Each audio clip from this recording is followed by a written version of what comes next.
मुगल सिख संघर्ष के पहले भाग में हम महाराजा रणजीत सिंह तक का अध्ययन करेंगे। छोटे छोटे दो भाग के साथ हम पढ़ेंगे आंगल सिख।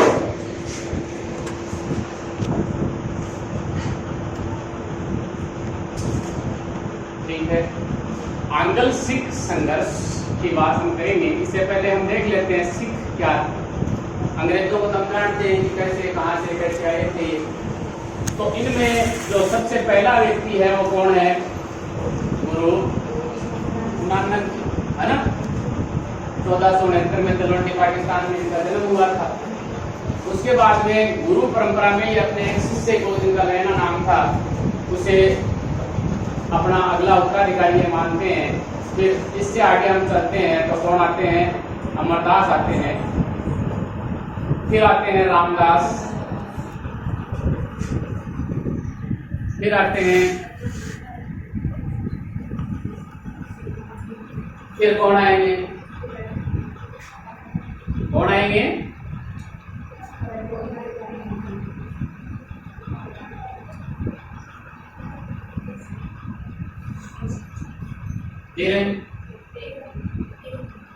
चलो आपको बताया वो भी ठीक है। और लास्ट में गुरु लगता है इन सभी के पहले, कोई दिक्कत नहीं है।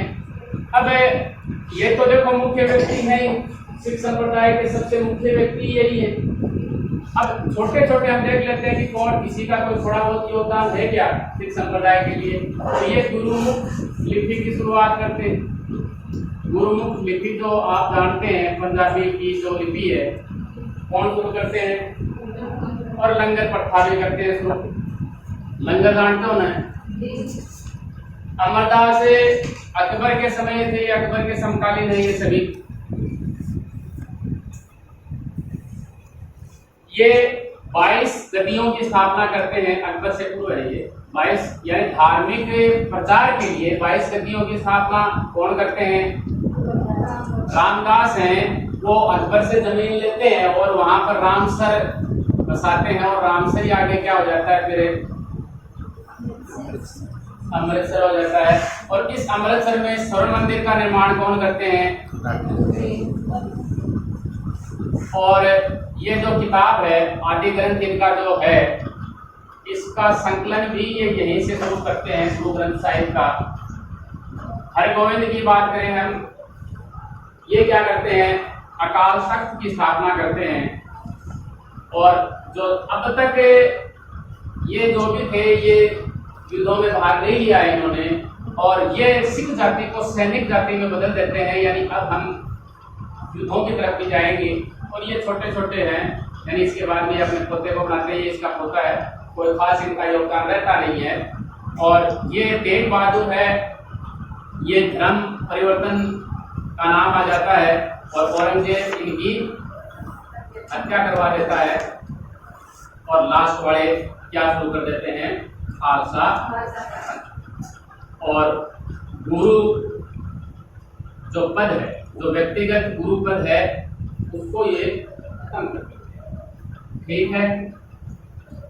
अब इसमें बीच बीच में हमने देखा भी था, पहले भी अर्जुन देव के बारे में हमने देखा था कि जो दो लड़के थे, जहां खुसरो खुर्रम थे ना, वो बगावत करते हैं। उस समय ये व्यक्ति है, ये खुसरो की सहायता करता है, और इसे उस समय मृत्युदंड दे दिया जाता है। उसे तो अंधा कर दिया और इसे मृत्युदंड दे दिया जाता है। एक बात तो थी। और अब हम बात करेंगे गोविंद सिंह के पास पूछेंगे हम। गोविंद सिंह पहला काम क्या करता है? गुरु पद को समाप्त कर देता है। ठीक है। और गुरु पद जैसे ही इसने समाप्त कर दिया, तो जो गुरु ग्रंथ साहिब है, वही अब किसका स्थान लेगा?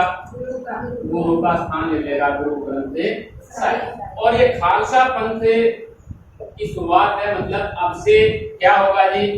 ये जो सभी सिख हैं, वो पंचम काल जो हैं, जो कैसे संबंधित हैं, कड़ा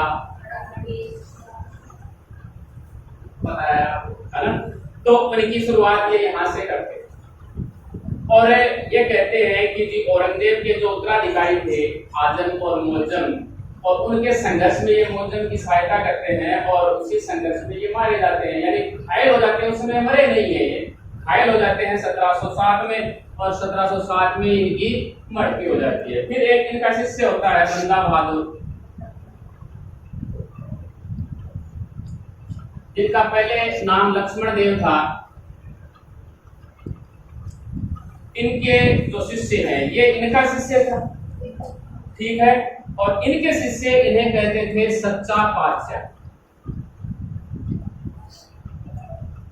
और जो यहाँ हरगोविंद है, इन्हें सच्चा बादशाह कहा जाता था। कंफ्यूज मत हो जाना, छोटे थोड़ा नाम का अंतर यहाँ मिल जाता है।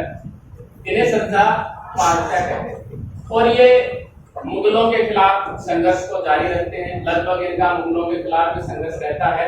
और जो प्रथम औरंगजेब के बाद में जो मुअज्जम है, मुअज्जम कौन है? बहादुर शाह जो प्रथम है, इसकी ये हत्या करने में सफल हो जाते हैं। बंदा बहादुर अपने साथियों के साथ में इसकी हत्या कर देते हैं, और फिर आगे चलकर इनकी हत्या कर देते हैं। कौन है? फर्रुखसियर इनके पुत्रों के साथ में ही इनकी हत्या कर देते हैं। इसके बाद में कहते हैं जो सिख संप्रदाय है वो अवनति की तरफ चला जाता है। 1707 1715 तक ये करते हैं, 1715 में अवनति की ओर चला जाता है, ठीक है। फिर एक होता है मुगल सूबेदार जकारिया खान। जकारिया खान है एक व्यक्ति, कपूर सिंह है हैदरपुर का, पंजाब में, है ना, पंजाब में फैजलपुर का एक व्यक्ति है कपूर सिंह। और कपूर सिंह को पंजाब में एक जगह का ये जमींदारी ये दे देता है नवाबी के साथ में। और ये फिर आगे इसको बहुत सारे जो सिख अलग अलग थे उनको संगठित करता है, और संगठित करके दल खालसा का निर्माण कर लेता है। और इस दल खालसा में जैसे इस कपूर सिंह की मृत्यु हो जाती है, तो जस्सा सिंह अहुलवालिया इसका नेतृत्व संभालते हैं। और ये कहते हैं कि इस समय फिर ये 12 मिसलों में डिवाइड हो जाते हैं। 12 मिसल, या फिर आप 12 जत्थे भी नहीं कह सकते हैं। 12 जत्थे कौन से हैं वो देखेंगे। इनका कार्य देखो, इस समय ये भी है कि 1753 में इन्होंने एक प्रथा शुरू की थी, राखी। इसमें क्या होता था कि जो भी गांव या जगह है, अगर अफगानों से या फिर मुगलों से अगर अत्याचारों से ग्रसित हैं, तो उनकी हम सहायता करेंगे, लेकिन आप अपने गांव का 1/5 लगान आप हमें देंगे, यानी कर के रूप में आप हमें देंगे, तो हम राखी प्रथा के तहत आपकी सहायता। इस तरह से देखो, अब इनमें हम पढ़ते हैं, देखो इनकी मिसल है करोड़ सिंगिया, निशान वालिया, नाम शायद आपने नहीं सुने होंगे, बुल्ले वालिया, नक्की,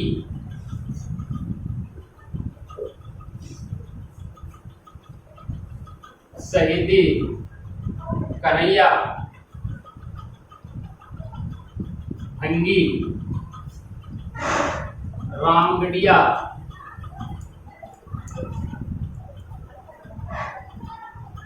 सिंहपुरिया,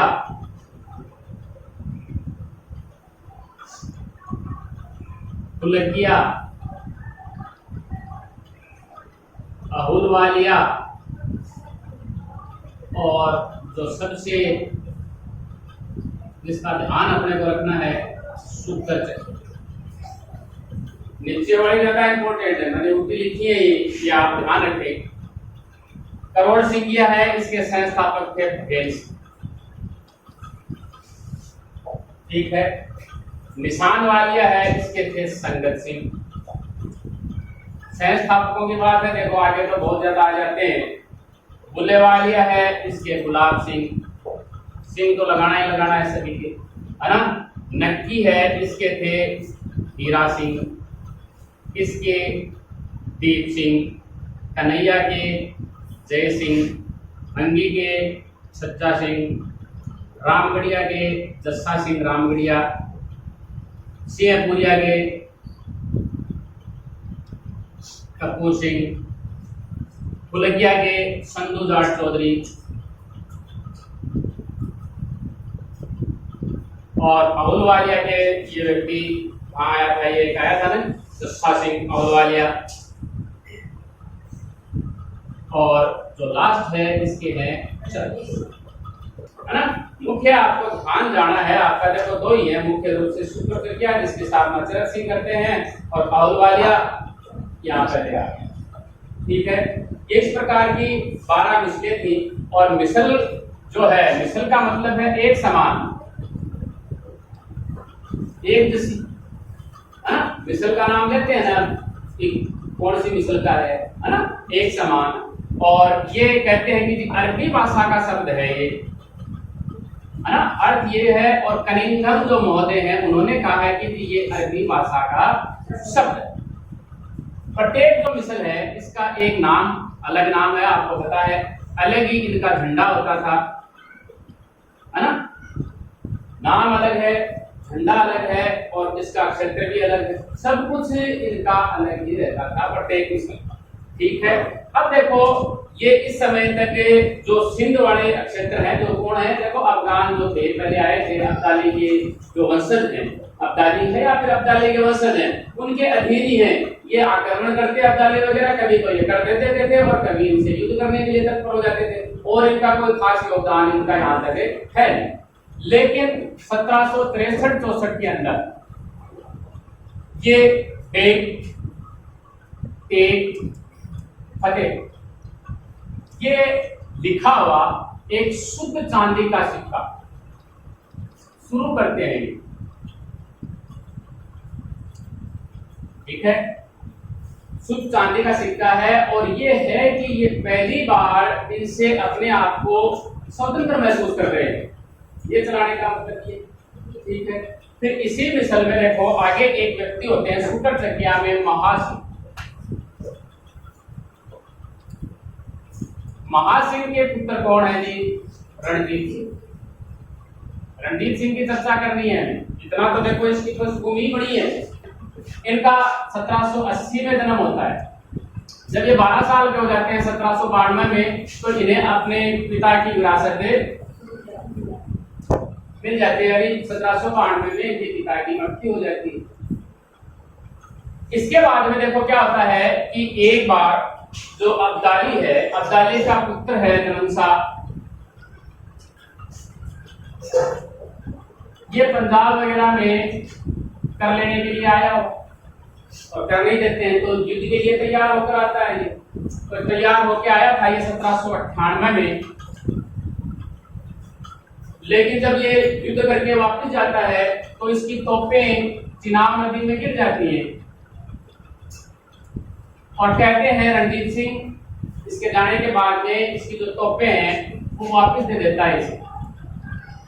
वापस देने के बदले में रणजीत सिंह को ये एक तो राजा की उपाधि देता है और लाहौर जो है वहां की ये सूबेदारी दे देता है। ठीक है, इसके बाद में आगे क्या होता है, ये जो भंगी मिसल है, भंगी मिसल थी ना, भंगी मिसल से ये दो जगह छीनता है, एक लाहौर और एक अमृतसर। ये भंगी मिसल के नेतृत्व में थी, ये 1799 में और ये 1805 में। ये इनकी फिर सिखों की या फिर किसी की भी कहें आप, मुख्य सिख है, सिखों की ये राजनीतिक राजधानी थी और ये क्या थी जी, अब ये लगातार अपना विस्तार करता है रणजीत सिंह, और ये आगे सतलज नदी को पार करके पूर्व की दिशा में उसको पार करके फिरोजा, अम्बाला, इन जगहों पर भी ये अधिकार कर लेता है ना। लेकिन फिर देखेंगे कि इनको पार करके आगे आ जाता है, सतलज नदी को पार करके रणजीत सिंह जी आगे आ जाते हैं। लेकिन ये बात सतलज नदी के पार वाले लोगों को अच्छी नहीं लगती और वो रणजीत सिंह से डर जाते हैं, उनको भय हो जाता है कि रणजीत सिंह और आगे आएंगे, तो अंग्रेजों के पास पहुंच जाते हैं। तो अंग्रेज है एक लोनी, आर्टर लोनी। ये फरवरी में ये घोषणा कर देता है कि जी सिंध के जो पूर्व के क्षेत्र इन्हें सिस सतलज कहा जाता था, ये किसके राज्य है जी? अंग्रेजों के राज्य।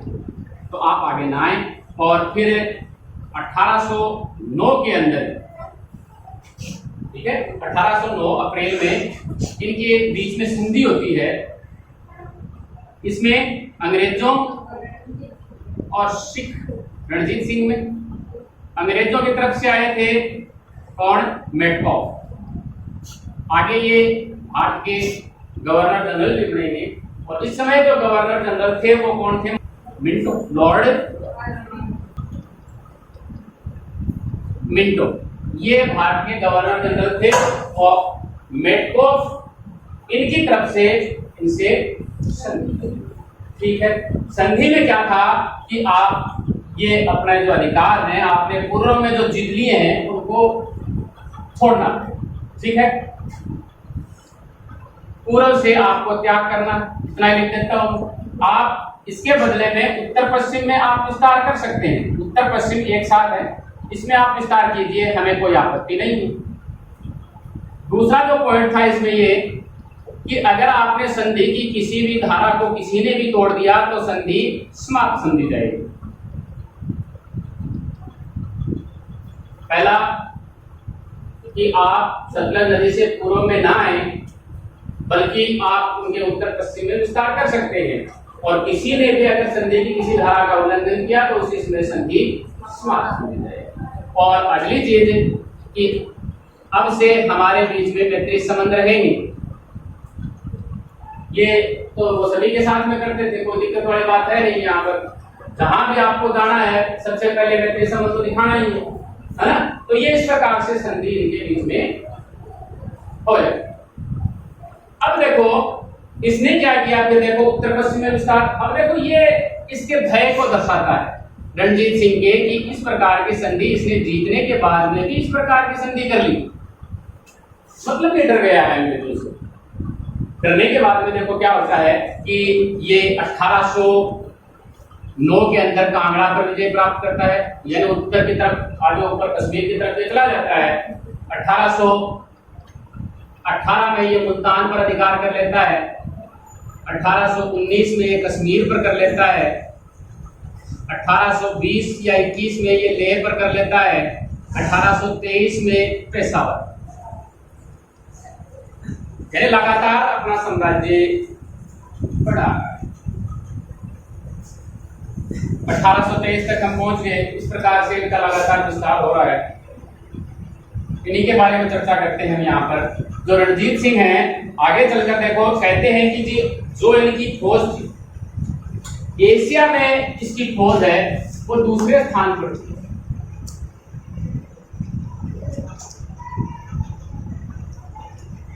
ठीक है, और इसका नाम था फौज ए आइन।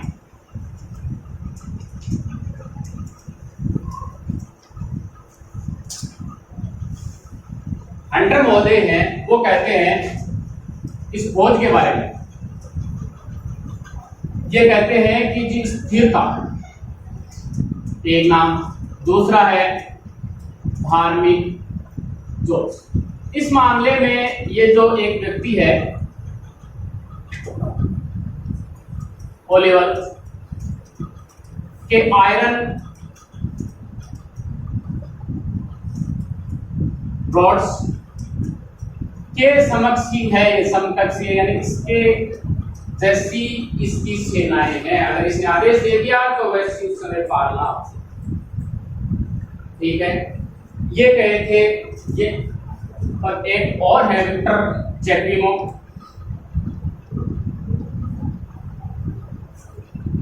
इसने इसे नेपोलियन सीमित क्षेत्र में नेपोलियन की संज्ञा दी, ऐसा था। किसने? मिस्टर चेपी। अब देखो इसने अपने साम्राज्य का काफी विस्तार कर लिया। इसके बाद में आगे चलकर क्या होता है कि 1831 के अंदर अलेक्जेंडर बर्न्स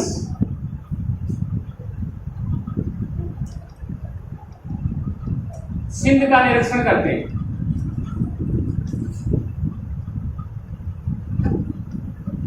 आगे चलकर 1843 को सिंध का अधिकार भी ये कर लेंगे, लेकिन सिंध में जाना है तो लाहौर से यानी पंजाब से होकर जाना है। तो सिंध का निरीक्षण करते हैं और उसके बाद में देखो यहां पर हमने देखा था, कहां है देखो, जमन शाह का उत्तर था शाह शुजा। शाह शुजा की हम थोड़ी पहले बात कर लेते हैं। यहां पर 1809 में इसे अपदस्थ कर दिया जाता है इसके भाई द्वारा, और जो रणजीत सिंह है ये इसे वापस पदासीन करने में इसकी सहायता करते हैं। इसकी शाह शुजा यानी अहमद शाह अब्दाली का पुत्र हो गया है, इसकी सहायता करते हैं वापस इसको पदासीन करने में, और इसके बदले में इसे क्या मिल जाता है जी, कोहिनूर,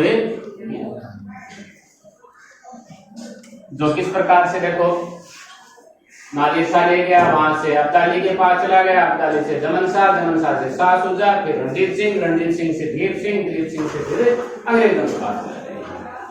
तो कोहिनूर मिल जाता है। इसके बाद में आगे एक व्यक्ति और आते हैं, दोस्त मोहम्मद, ये रूस की सहायता से फिर अपदस्थ कर देते हैं इसे, और फिर शाह शुजा वापस आता है रणजीत सिंह के पास, लेकिन रणजीत सिंह इसे सहायता देने से इनकार कर देते हैं, इसको शाह शुजा को।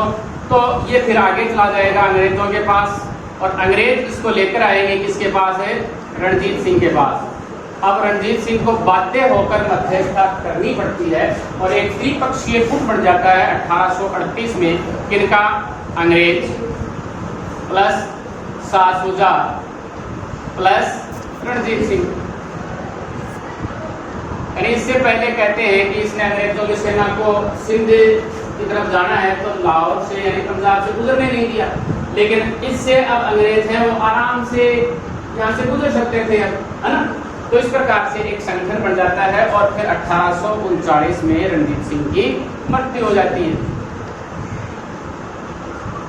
ये है महाराजा रणजीत सिंह। आंग्ल सिख युद्धों के बारे में हम अगले वीडियो में अध्ययन करेंगे।